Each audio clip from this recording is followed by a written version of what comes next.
আসসালামু আলাইকুম। শুরুতেই জানিয়ে দিচ্ছি আজকের সংবাদ শিরোনাম।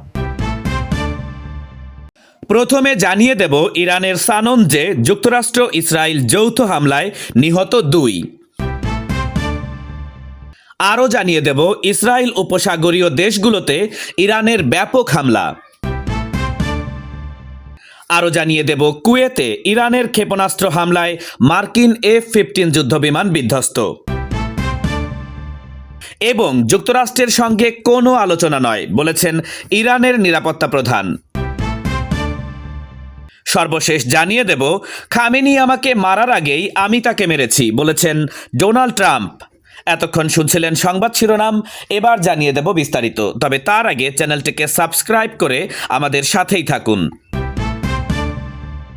ইরানের সানন্দে যুক্তরাষ্ট্র ইসরায়েল যৌথ হামলায় নিহত 2। আপনি কি শুনতে পাচ্ছেন যুদ্ধবিমানের গর্জন? ভোরের নিস্তব্ধতা চিরে তেহরানের আকাশে আবারও নেমে এসেছে আগুন। ইসরায়েল নতুন করে ব্যাপক বিমান হামলা শুরু করেছে। সোমবার ভোরে শহরের আকাশে উড়ে যায় ইসরায়েলি যুদ্ধবিমান। ইসরায়েলি প্রতিরক্ষা বাহিনী জানিয়েছে তাদের জেট তেহরানের প্রাণকেন্দ্রে আঘাত হানছে। বিস্ফোরণের শব্দে কেঁপে উঠেছে রাজধানী। ইরানি বার্তা সংস্থা ফার্স জানিয়েছে কেন্দ্রীয় শহর সানন্দে ক্ষেপণাস্ত্র আঘাতে কমপক্ষে 2 জন নিহত হয়েছেন। শত্রুদের হামলায় পুলিশ স্টেশনের পাশের একাধিক আবাসিক ভবন ধ্বংসস্তূপে পরিণত হয়েছে। তাসনিম নিউজ বলছে মার্কিন এবং ইসরায়েলি বাহিনী শহরের বিভিন্ন অংশে 6টি ক্ষেপণাস্ত্র নিক্ষেপ করেছে, যার মধ্যে ঘনবসতিপূর্ণ এলাকাও রয়েছে। ধোঁয়া আর আগুনে ঢেকে যাচ্ছে আকাশ। কেরমানশাহ বিমানবন্দরের কাছে আকাশে ধোঁয়ার কুণ্ডলী দেখা গেছে। পুরো অঞ্চল যেন এক অজানা আতঙ্কে থমকে আছে। মানুষ আশ্রয় খুঁজছে, সাইরেন বাজছে, আর প্রতিটি বিস্ফোরণ জানিয়ে দিচ্ছে এই সংঘাত এখন আর সীমিত নয়, এটি দ্রুত ছড়িয়ে পড়ছে। ইতিহাসের আরেকটি অগ্নিগর্ভ অধ্যায় লিখছে মধ্যপ্রাচ্যের আকাশ, যেখানে প্রতিটি মুহূর্তে বাড়ছে অনিশ্চয়তা, আর বিশ্ব তাকিয়ে আছে পরবর্তী বিস্ফোরণের দিকে। ইসরায়েল উপসাগরীয় দেশগুলোতে ইরানের ব্যাপক হামলা। মধ্যপ্রাচ্যের আকাশে যেন একসঙ্গে জ্বলে উঠেছে বহু আগুন। শনিবার থেকে আকস্মিক হামলা শুরু করেছে ইসরায়েল এবং যুক্তরাষ্ট্র। সেই যৌথ আঘাতে ইরানের সর্বোচ্চ নেতা আয়াতুল্লাহ আলী খামেনি সহ শীর্ষ কমান্ডার এবং শীর্ষ কর্মকর্তারা নিহত হয়েছেন। আর ঠিক সেই মুহূর্ত থেকেই প্রতিশোধের আগুন জ্বলে উঠেছে তেহরানে। ইরান পাল্টা হামলা শুরু করেছে ইসরায়েল ছাড়িয়ে উপসাগরীয় দেশগুলোতে অবস্থিত মার্কিন ঘাঁটিগুলোতে। আইআরজিসি দাবি করছে তারা মধ্যপ্রাচ্যে 27টি মার্কিন ঘাঁটিতে আঘাত এনেছে। দ্য গার্ডিয়ানের লাইভ আপডেটে বলা হয়েছে সোমবারও থামেনি হামলা। দুবাই, দোহা, মানামা এবং জেরুজালেমে বিকট বিস্ফোরণের শব্দে কেঁপে উঠেছে শহরগুলো। এএফপি জানিয়েছে কাতার এবং বাহরাইনের রাজধানীতেও ভয়াবহ বিস্ফোরণ ঘটেছে। সংযুক্ত আরব আমিরাতের জনবহুল শহরেও হামলা হয়েছে। এরই মধ্যে ইসরায়েলের বিমান বাহিনী জানিয়েছে ইরান থেকে বহু ক্ষেপণাস্ত্র ছোড়া হয়েছে। আকাশে সাইরেন, মাটিতে আতঙ্ক, মানুষ আশ্রয় খুঁজছে। কিন্তু সর্বশেষ হামলায় কত ক্ষয়ক্ষতি বা হতাহতের ঘটনা ঘটেছে তা এখনো অজানা। এক অনিশ্চিত অন্ধকারে ঢেকে যাচ্ছে পুরো অঞ্চল। প্রতিটি বিস্ফোরণ যেন নতুন এক অধ্যায়ের সূচনা করছে, আর বিশ্ব তাকিয়ে আছে এই সংঘাত কোথায় গিয়ে থামবে। কুয়েতে ইরানের ক্ষেপণাস্ত্র হামলায় মার্কিন F-15 যুদ্ধবিমান বিধ্বস্ত। আপনি কি কল্পনা করতে পারেন কুয়েতের আকাশে জ্বলতে থাকা আগুনের রেখা হঠাৎই পরিণত হলো ধ্বংসস্তূপে?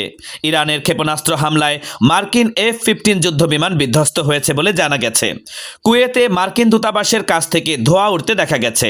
টাইমস অফ ইসরায়েল জানিয়েছে অন্তত একজন পাইলট ইজেক্ট করে বেরিয়ে আসতে সক্ষম হয়েছেন, কিন্তু যুক্তরাষ্ট্রের সামরিক বাহিনী এখনও আনুষ্ঠানিকভাবে কোনো মন্তব্য করেনি। কুয়েত নিউজ এজেন্সি বলেছে কুয়েত সিটির কাছে মিনা আল আহমাদি শোধনাগারে বিমানটির ধ্বংসাবশেষ পড়েছে। এতে 2 শ্রমিক সামান্য আহত হয়েছেন। কয়েক ঘন্টা ধরেই উপসাগরীয় দেশটিতে সাইরেন বাজছিল। আকাশে ড্রোনের শব্দ, আতঙ্কে মানুষ আশ্রয় নিচ্ছিল বিভিন্ন জায়গায়। কুয়েতি কর্তৃপক্ষ দাবি করছে তাদের বিমান প্রতিরক্ষা ব্যবস্থা রাজধানীর দিকে আসা বেশিরভাগ ড্রোন ভূপাতিত করেছে। তবুও একটি যুদ্ধবিমান ভেঙে পড়েছে। এই ঘটনা নতুন করে প্রশ্ন তুলছে সংঘাত কি কি এখন আরও বিস্তৃত আকার নিচ্ছে? আকাশ কি আর নিরাপদ নয়?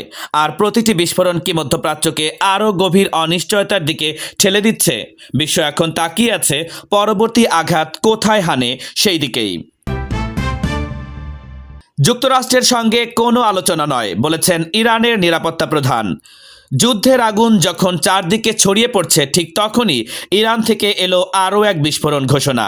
যুক্তরাষ্ট্রের সঙ্গে কোনো ধরনের আলোচনা হবে না, সাফ জানিয়ে দিয়েছেন দেশটির নিরাপত্তা বিষয়ক প্রধান আলী লারিজানি। সোমবার এক বিবৃতিতে তিনি নতুন করে আলোচনার সকল খবর নাকচ করে দিয়েছেন। আল জাজিরার প্রতিবেদনে বলা হয়েছিল, ওমানের মাধ্যমে যোগাযোগের চেষ্টা হয়েছে, কিন্তু লারিজানির কণ্ঠ ছিল কঠোর। আমরা যুক্তরাষ্ট্রের সঙ্গে আর কোনো আলোচনা করব না।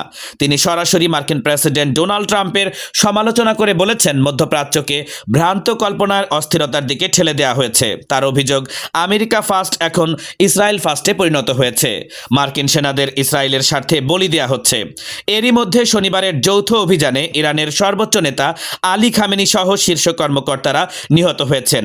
আর তার জবাবে উপসাগরীয় বিভিন্ন দেশে ড্রোন এবং ক্ষেপণাস্ত্র হামলা চালিয়েছে তেহরান, যেখানে 3 জন মার্কিন সেনা নিহত হয়েছেন এবং আরও 5 জন গুরুতর আহত হয়েছেন।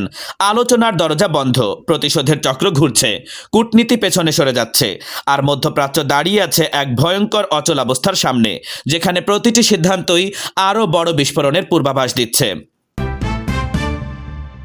খামেনি আমাকে মারার আগেই আমি তাকে মেরেছি, বলেছেন মার্কিন প্রেসিডেন্ট ডোনাল্ড ট্রাম্প। বিশ্ব রাজনীতির মঞ্চ এখন বিস্ফোরক স্বীকারোক্তি। ইরানের সর্বোচ্চ নেতা আয়াতুল্লাহ আলী খামেনিকে হত্যার প্রসঙ্গে মার্কিন প্রেসিডেন্ট ডোনাল্ড ট্রাম্প সরাসরি বলেছেন, সে আমাকে মারার আগেই আমি তাকে মেরেছি। এবিসি নিউজকে দেয়া সাক্ষাৎকারে তিনি দাবি করেছেন, ইরান 2 বার তাকে টার্গেট করার চেষ্টা করেছিল, কিন্তু তিনি আগে আঘাত করেছেন। তার এই বক্তব্যে নতুন করে জল্পনা ছড়িয়েছে, বিশেষ করে 2024 সালের সেই কথিত হত্যা চেষ্টার ঘটনার দিকে ইঙ্গিত করে, যেখানে তাকে লক্ষ্য করা হয়েছিল বলে অভিযোগ ওঠে। শনিবার থেকে শুরু হওয়া যুক্তরাষ্ট্র এবং ইসরায়েলের যৌথ হামলায় ইরানের ব্যাপক ক্ষয়ক্ষতি হয়েছে। ইরানি গণমাধ্যম নিশ্চিত করেছে, হামলায় নিহত হয়েছেন দেশের সর্বোচ্চ নেতা আয়াতুল্লাহ আলী খামেনি। রোববার তাসনিম এবং ফার্স নিউজ এজেন্সি মৃত্যুর খবর নিশ্চিত করেছে। তেহরান জুড়ে নেমেছে শোকের ছায়া। 7 দিনের সরকারি ছুটি এবং 40 দিনের রাষ্ট্রীয় শোক ঘোষণা করা হয়েছে, কিন্তু শোকের আড়ালে ঘনীভূত হচ্ছে প্রতিশোধের আশঙ্কা। ট্রাম্পের কড়া ভাষা, ইরানের ক্ষোভ আর মধ্যপ্রাচ্যের উত্তাল পরিস্থিতি একসঙ্গে মিশে তৈরি করেছে এক অস্থির ভবিষ্যতের ইঙ্গিত, যেখানে প্রতিটি শব্দ, প্রতিটি সিদ্ধান্ত নতুন সংঘাতের আগুন আরও উস্কে দিতে পারে।